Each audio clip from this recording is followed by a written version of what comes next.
Hola queridos estudiantes, con el fin de que podamos ponernos al día y podamos estar en línea con el curso de Biología de los Ecosistemas, es que quise generar esta cápsula bastante corta que nos acerca a la siguiente clase que perdimos o que ahora estamos recuperando, que tiene que ver con la aparición de los primeros seres vivos en la Tierra, que son las plantas, con el fin de que podamos revisar, podamos evaluarnos desde un punto de vista formativo en la próxima semana, en nuestra segunda clase, y así podamos estar tranquilos para poder enfrentar nuestra evaluación, que todavía falta mucho, todavía nos quedan 4 clases, que será el 6 de mayo.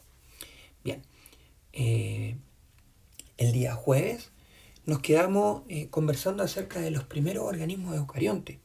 Ya habíamos hablado de los procariontes y ahora era el turno de empezar a hablar de los primeros organismos eucariontes.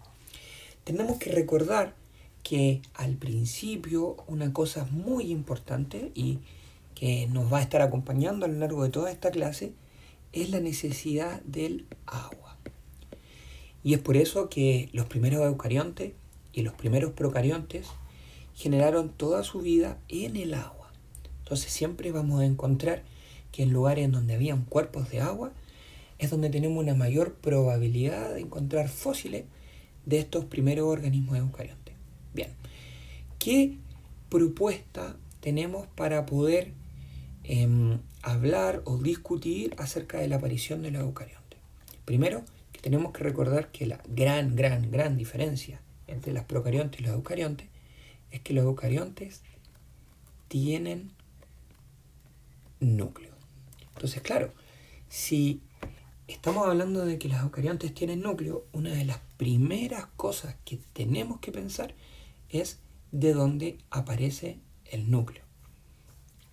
Bueno, nos damos cuenta que hace 1500 millones de años atrás, las primeras células eucariontes se parecían mucho a las algas unicelulares actuales. Las algas unicelulares son efectivamente células eucariontes, pero que son autótrofas. Como ya habíamos conversado antes, la primera gran adaptación o la primera gran evolución que se da desde el punto de vista de la vida es plantas, o más bien procariontes, que podían hacer la fotosíntesis aeróbica.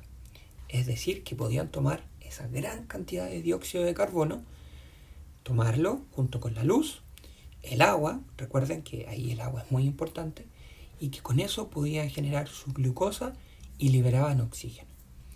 Entonces, tiene sentido que los primeros eucariontes fuesen seres autótrofos. Bien, no sabemos bien exactamente cómo se forma el núcleo, pero existen dos propuestas muy fuertes.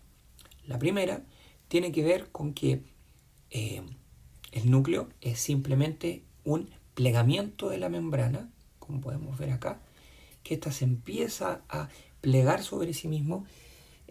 La membrana plasmática exterior, o en realidad la membrana plasmática,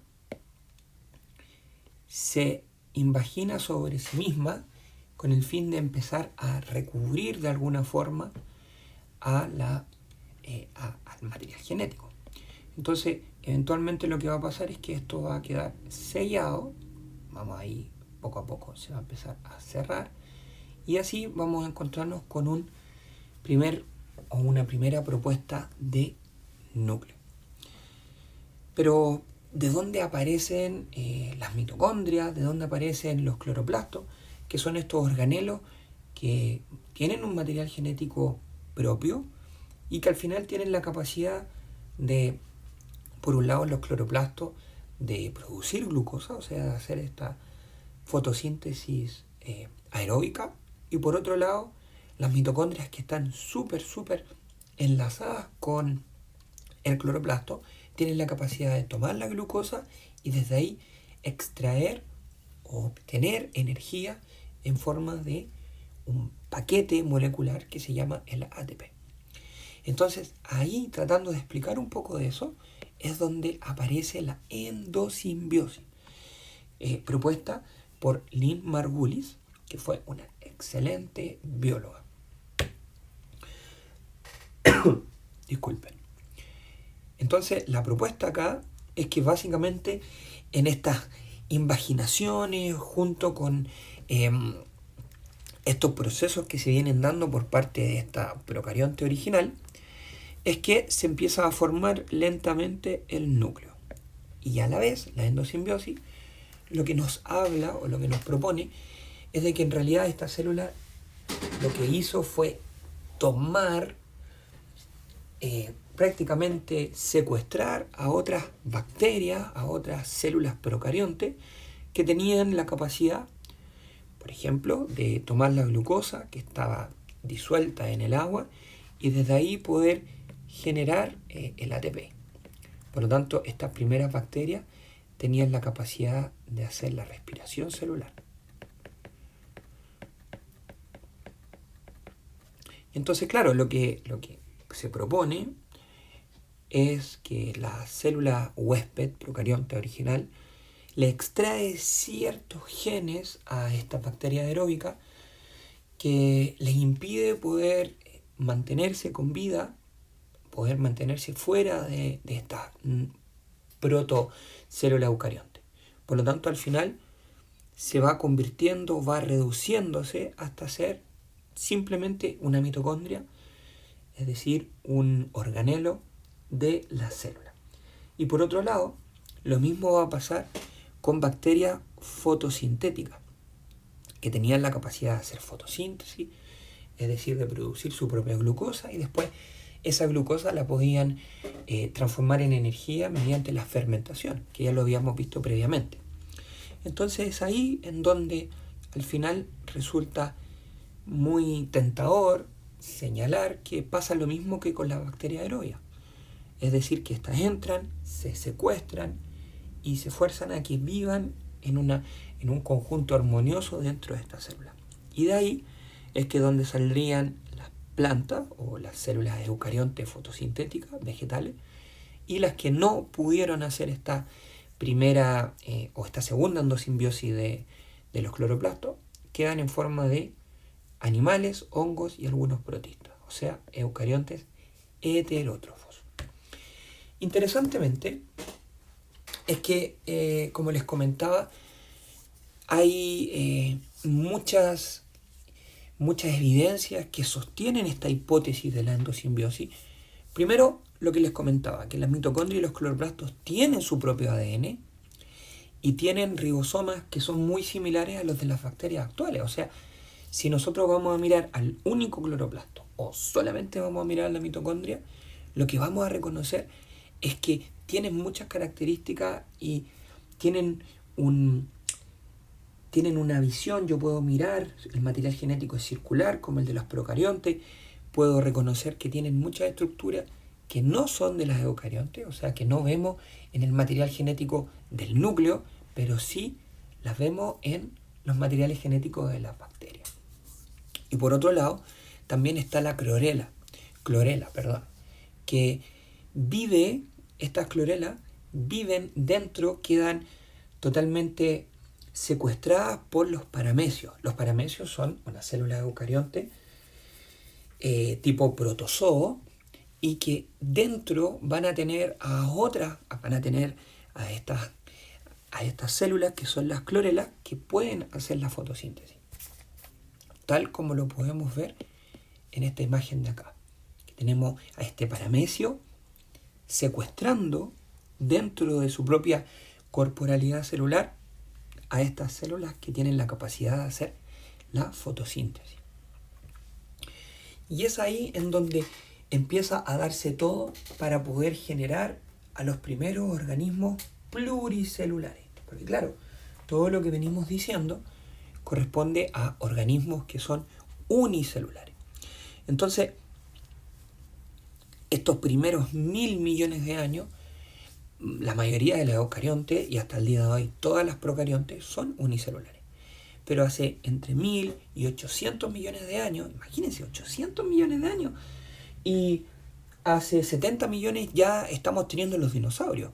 Por lo tanto, son procesos que se dieron muy, muy, muy rápido.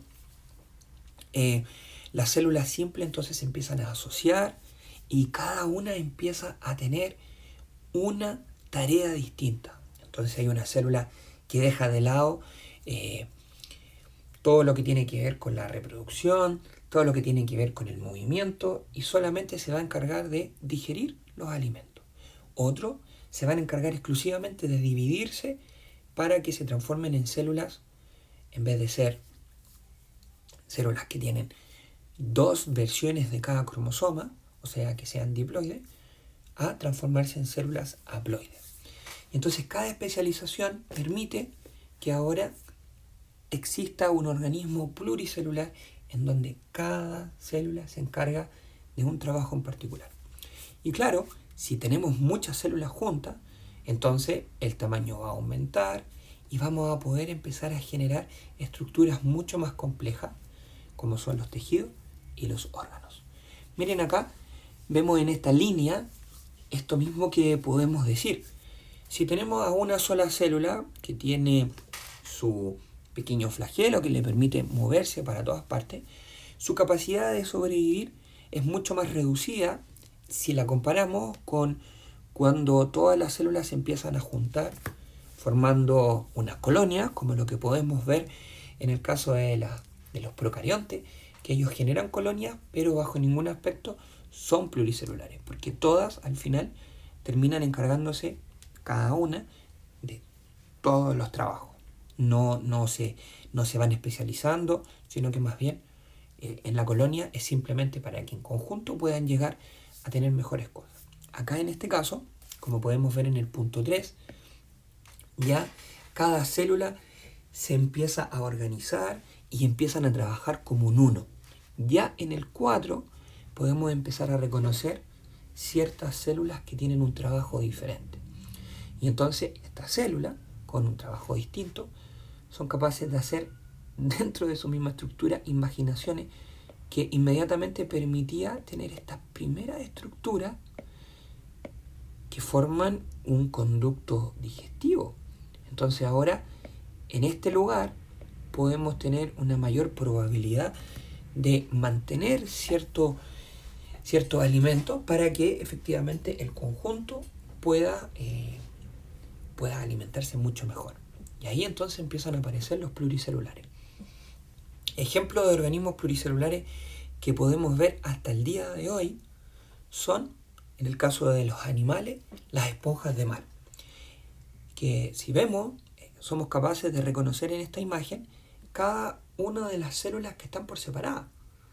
Entonces vamos a ver que forman estos tubos que permiten, bajo todo aspecto, mantener por mucho más tiempo el agua y así sacar el máximo provecho a los nutrientes que pueden estar en el agua.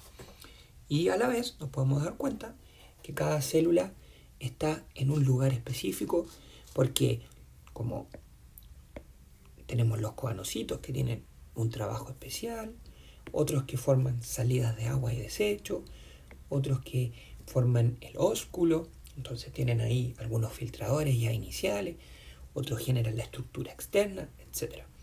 Y en el caso de las algas verdes, lo que vamos a ver es que se va a formar como una macroestructura donde dentro cada célula se va a encargar de hacer un trabajo distinto. Estas se llaman volvox, por si las quieren buscar, te las voy a... Volvox. Ellas son maravillosas, porque claro, parecería como que son un paso adelante de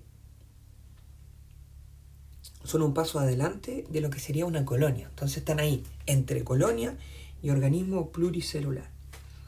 Maravilloso.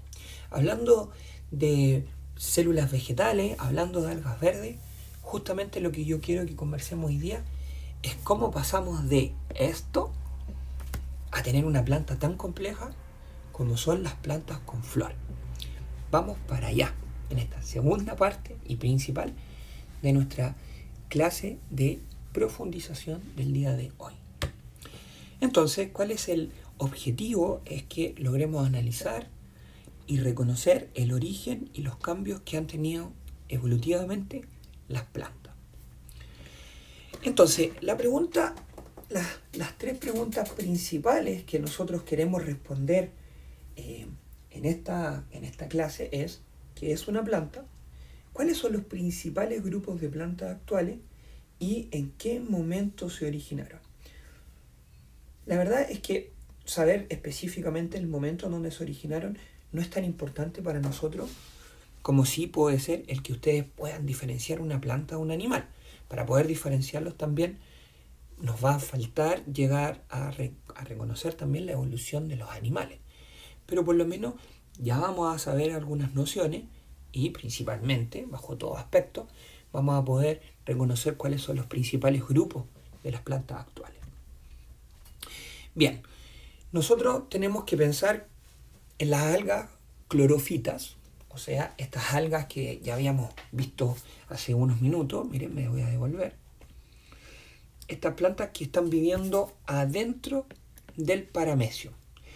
Tenemos que pensar en la evolución de las bacterias fotosintéticas, o sea, tenemos que pensar en estas primeras que son nuestras algas.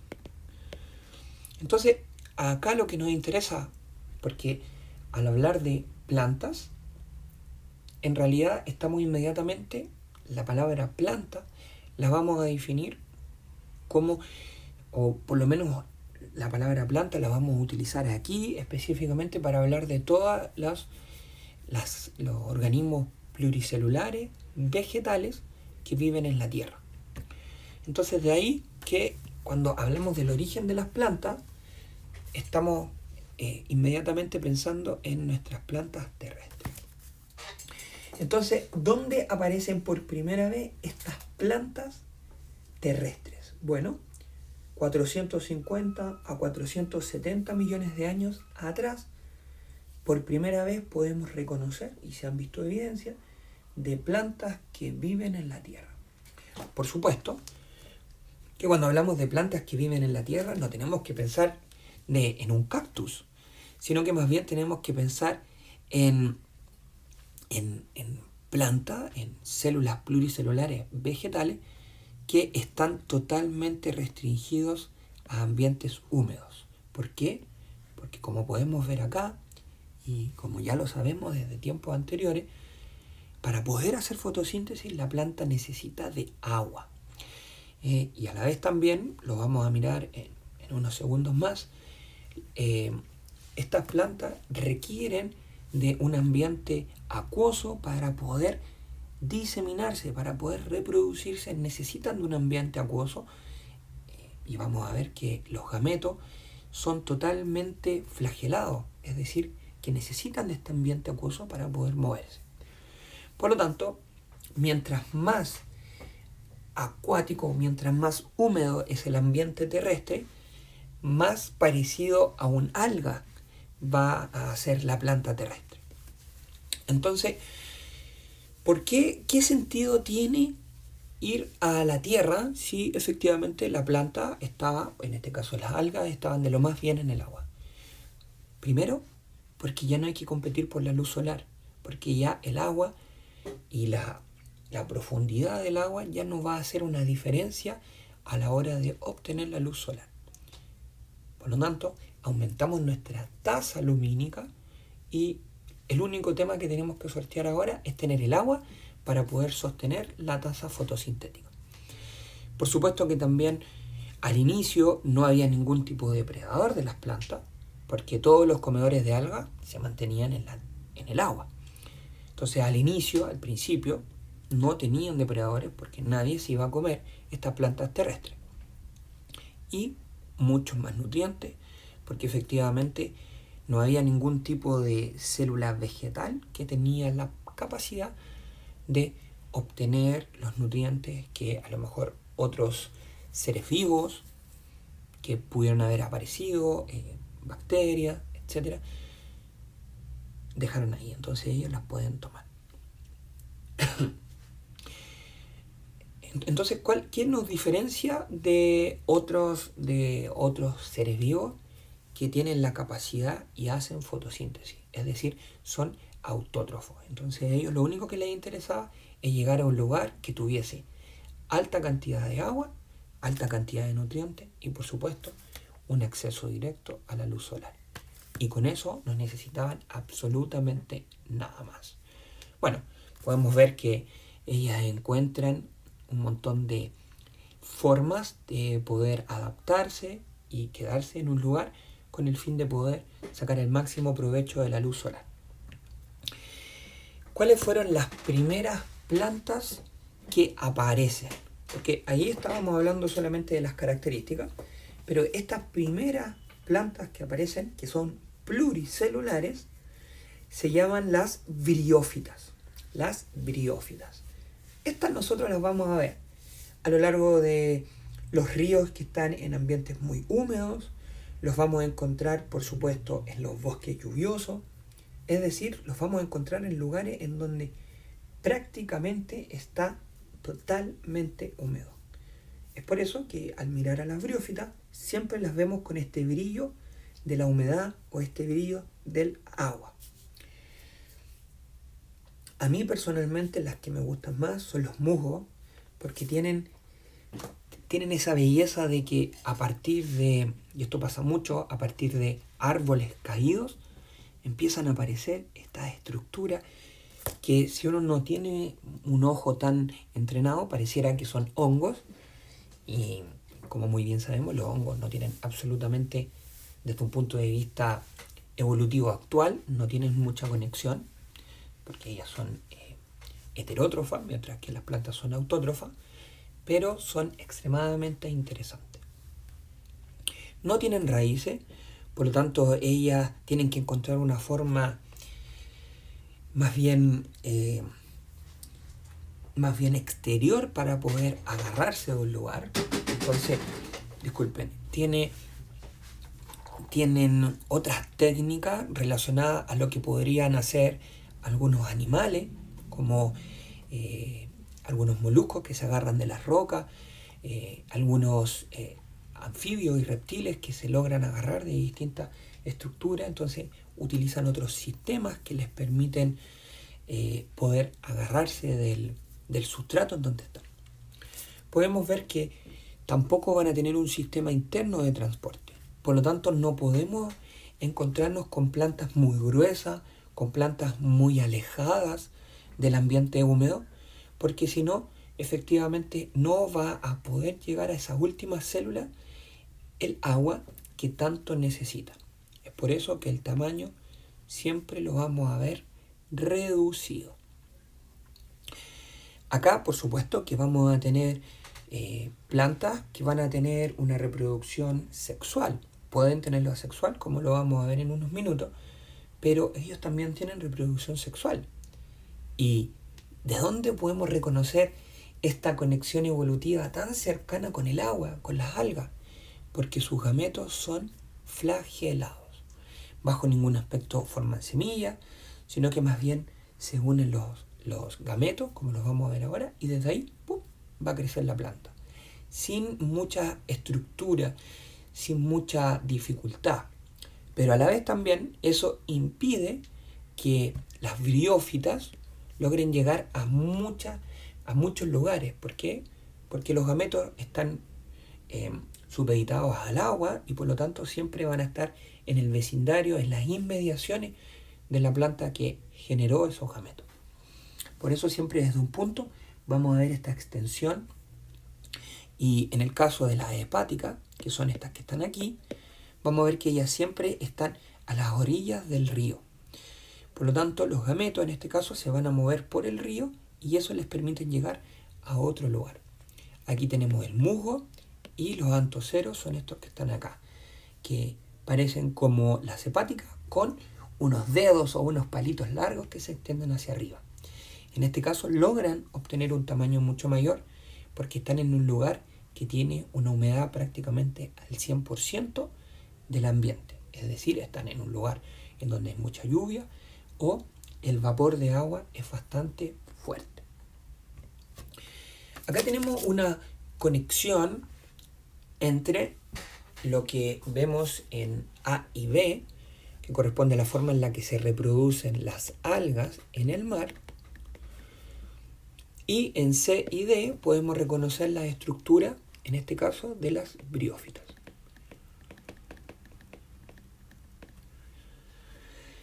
¿Qué es lo que reconocemos? ¿Cuál es la diferencia? A ver, ¿qué tienen de similar y qué tienen de diferencia? Les doy ahí un segundo para que lo piensen. Exacto. No tienen muchas diferencias. La verdad, una gran diferencia, si es que estuvieron observando, es que acá es una célula que tiene adentro a otra célula, que en este caso es el gameto. Por lo tanto, acá podemos reconocer que las algas no quieren desperdiciar células. Mientras que en el caso del gametangio, donde están adentro los gametos listos para salir, vamos a tener mucha cantidad de células. Es decir, vamos a tener una estructura, entre comillas, si lo pudiésemos decir de una manera un poco más coloquial, más pluricelular que el alga. Y lo que tienen en común es que claramente en ambos casos vamos a tener unos gametos totalmente flagelados. Es decir, que si estas briófitas yo las pongo en el agua, van a poder reproducirse. Es más, es en el agua en donde generalmente se mantiene la fecundación. Acá podemos ver un ciclo de un musgo. En este caso vamos a ver que ellas, que se parecen mucho a esto que nosotros estamos viendo acá, en el caso de C y D, ellas van a ser el gametofito, que va a ser N, es decir, que es haploide, y va a generar una estructura diploide, que va a ser el esporofito. Y es acá en donde va a generar las esporas. Y esta va a ser la reproducción asexual. ¿Por qué? Porque al hacer esta reproducción asexual, vamos a generar inmediatamente otro gametofito. Es decir, desde acá vamos a generar muchas células, una estructura pluricelular que va a hacer, también va a ser N, va a ser haploide. Y lo interesante es que desde acá vamos a tener dos tipos de células haploides generadas, especializadas desde alguna de estas células del gametofito, que va a ser el alterozoide, que va a ser el macho, entre comillas, y la ósfera, que va a ser hembra. Y entonces desde ahí se va a generar un cigoto, que va a ser 2N. Y desde ahí vamos a tener el inicio, entre comillas, de la producción del esporofito. Entonces células 2N van a seguir formando el esporofito y otras se van a, digamos, desdiferenciar o van a bajar su carga genética para formar el gametofito. ¿Qué es lo que quiero decir acá? Simplemente que podemos ver que todavía tienen estas formas de las células iniciales, que tienen esta reproducción asexual, y a la vez también empiezan a aparecer estas primeras evidencias de las reproducciones sexuales, con el caso del cigoto. Y lo más importante acá es que podemos ver que seguimos teniendo estos gametos flagelados. Después de eso, ya hace 425 millones de años atrás, nos empezamos a alejar poco a poco cada vez más del agua. Entonces, acá ya lo que principalmente se hace es encontrar una forma ya de alejarnos del agua y de hasta acumular el agua. Piensen en los cactus. Los cactus se van a encontrar con el agua una vez, 2 veces al año, y con eso les alcanza para poder mantenerse con vida a lo largo de todas las otras épocas que no tienen agua. Y es acá una de las principales adaptaciones, una de las principales novedades que aparecen es lo que llamamos las plantas vasculares. Es decir, que van a tener un sistema de tubos internos para poder transportar el agua, y a la vez también van a tener estos mismos tubos que les van a permitir traer desde estas primeras estructuras que empiezan a aparecer, desde estas nuevas de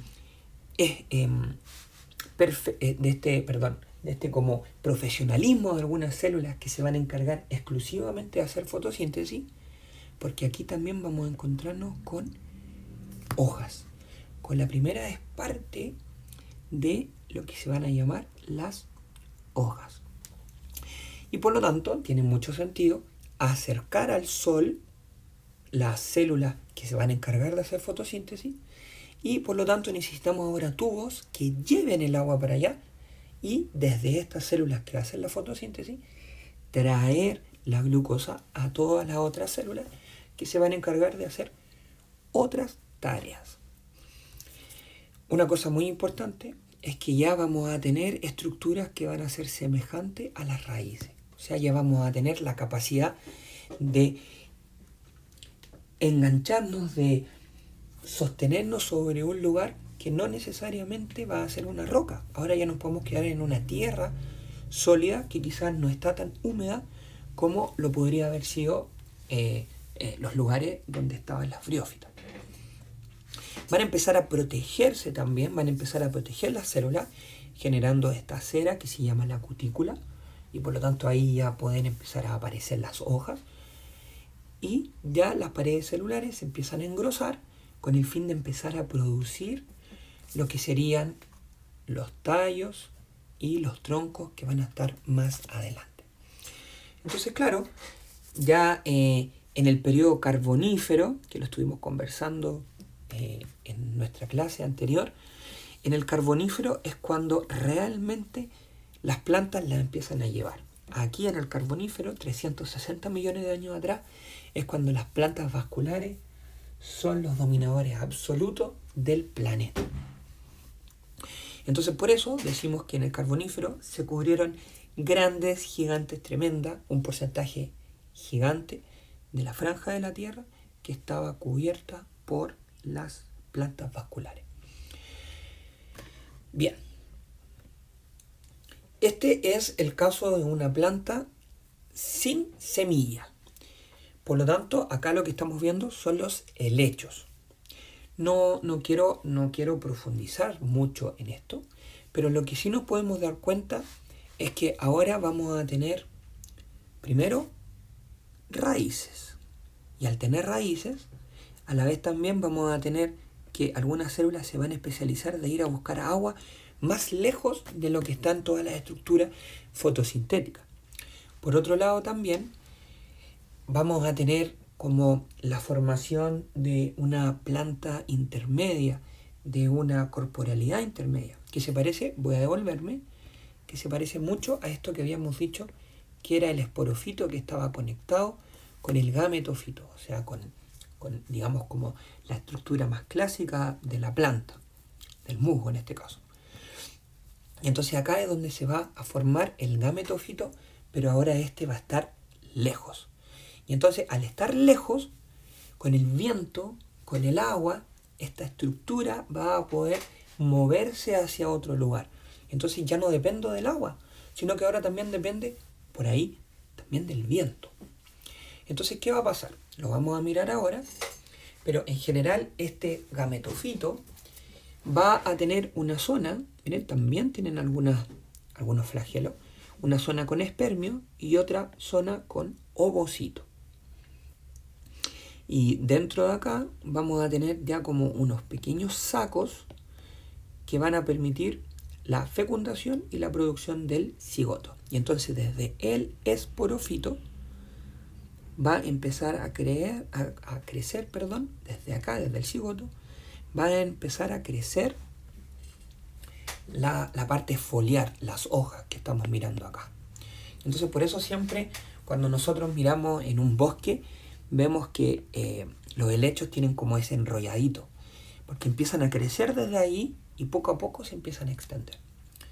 Y entonces lo que vemos nosotros como pseudo raíces en realidad no es más que el esporofito ahora mucho más diferenciado. Miremos esta imagen que está acá.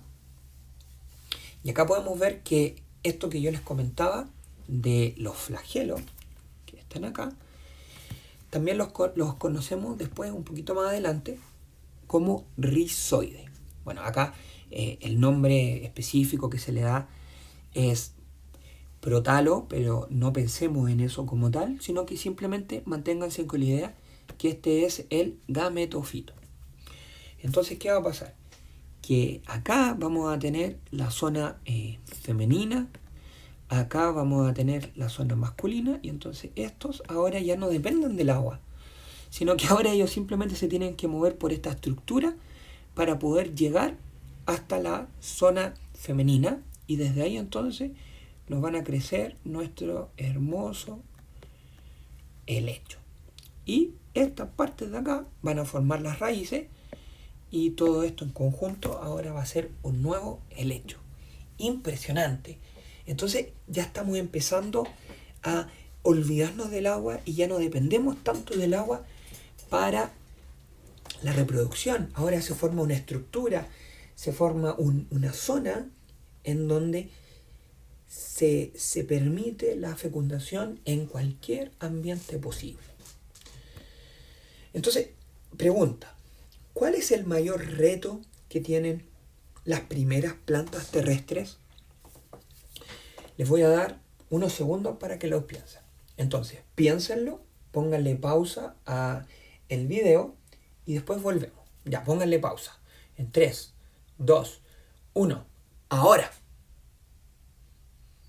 Ok, hemos vuelto. A ver, ¿cuáles son los mayores retos entonces que tienen las primeras plantas terrestres? A ver, los quiero escuchar. No los escucho. Ahí lo estoy escuchando. A ver, parece que escuché algo de agua. Excelente, claro. Porque el mayor reto que tienen las primeras plantas terrestres, estamos pensando en la briófita, estamos pensando en estas vasculares sin semilla, es el tratar de llevar agua a cada una de las células.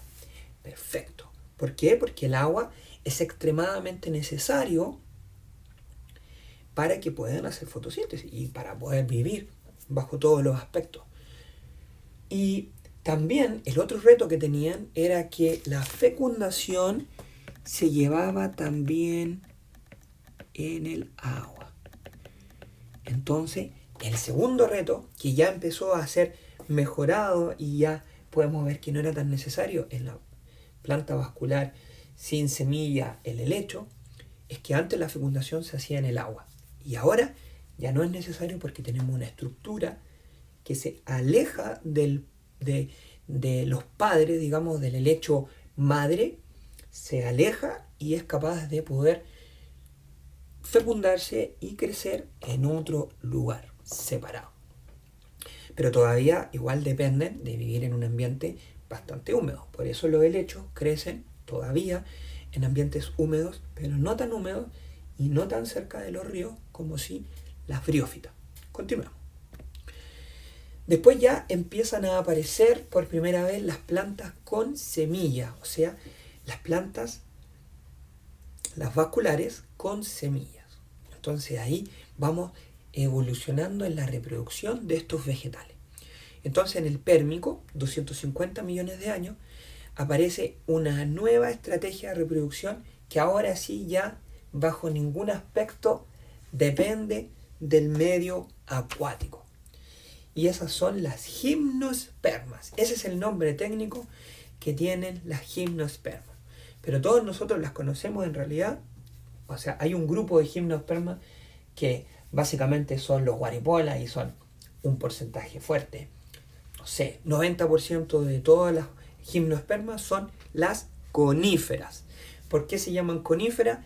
Porque tienen su estructura reproductiva, tienen forma de cono. ¿Y ahí cuáles son? La araucaria, los cipreses, los pinos. Pero pensemos un poco. ¿Dónde normalmente encontramos, dónde vemos a las coníferas? ¿Las vemos en los desiertos? Las vemos en bosques en donde llueve mucho. ¿Por qué? Porque si bien todavía su reproducción es independiente del medio acuático, como lo vamos a ver ahora, todavía dependen de tener grandes cantidades de agua cerca porque no pueden guardarlo. Necesitan constantemente tener el agua cerca. Bien, vamos a mirar un poquito más esta idea de la parte reproductiva de los conos. ¿Cómo va a funcionar esto? Pero muy parecido a lo que habíamos visto previamente, solamente que ahora se empieza a generar como un paso extra. Se empieza a generar lo que podríamos conocer como la capacidad de extenderse en el planeta. ¿Por qué? Bien, los árboles, tienen sus hojas y van a tener lo que vamos a llamar como las flores masculinas y femeninas. Pero en realidad de flores, así como uno las ve, tienen muy poco. Sino que más bien les vamos a llamar conos. Ahí. Les vamos a llamar conos o piñas. De ahí el nombre piñón de las semillas que vienen de las araucarias. Ya las vamos a mirar, Entonces, ¿qué va a pasar aquí? Que los conos masculinos van a tener polen. Entonces, ¿qué va a pasar?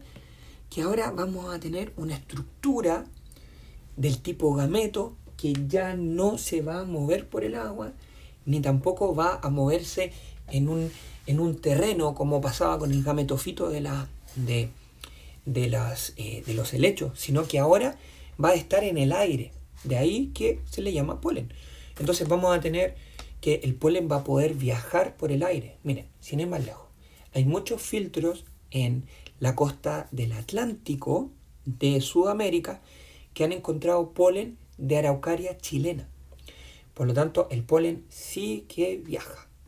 ¿Pero a dónde quiere llegar? Quiere llegar a los óvulos del cono femenino, que este sí nosotros le llamamos piña, ya vamos a ver por qué. Y va a ocurrir que dentro de cada uno de estos, como lengüitas que se llaman escamas, adentro va a estar el ovocito, el óvulo. Entonces, ¿qué va a pasar? Que se van a fecundar y este óvulo rápidamente se va a transformar en lo que conocemos como la semilla. Y a la vez, para que pueda moverse un poquito más lejos, el óvulo va a como romperse, va a cortarse, y cada una de estas semillas con su ala va a salir volando, va a empezar a girar así como y va a llegar a un lugar específico de la Tierra, y desde ahí, desde esa semilla, como todos nosotros lo conocemos, como cuando plantamos un poroto, ¡pum!, va a crecer la planta. Pero ¿cuál es el tema? De que ellas no forman frutos. Por lo tanto, a esto nosotros le llamamos gimnosperma, plantas con semillas pero sin fruto. Acá podemos ver la diferencia entre los conos macho y el cono hembra. Si podemos ver, en el caso del cono macho, parece como la parte de adentro de una flor común y corriente, como la flor que todos conocemos. ¿Por qué? Porque efectivamente lo que van a hacer es liberar el polen. Van a haber algunas coníferas que van a ser macho y hembra en el mismo lugar. Hay otras que van a ser macho en alguna época del año y hembra en otra época del año. Y hay otras que van a ser solo machos y solo hembras. Yo los invito a que en este año empiecen a mirar, porque en Santiago está lleno de pinos por todas partes.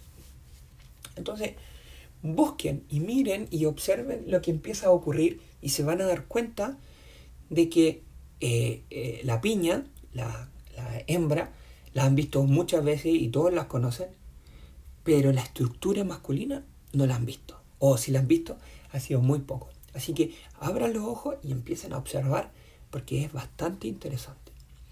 Entonces pregunta, ¿qué es el piñón que nosotros nos comemos? ¿Es una fruta?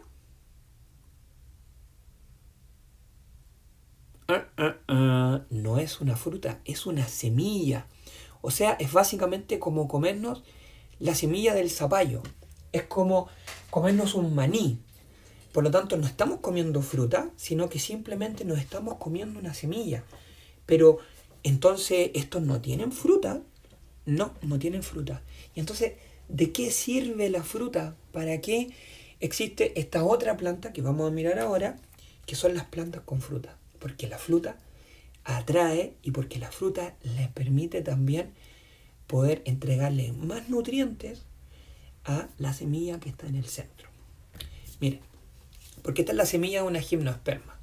Básicamente adentro vamos a tener el embrión, o sea, esta primera microplantita que va a tener su raíz, va a tener toda la estructura, van a tener su hoja, va a tener un poquito de alimento, pero lo que nos falta aquí alrededor es lo que todos conocemos como la carne de la fruta.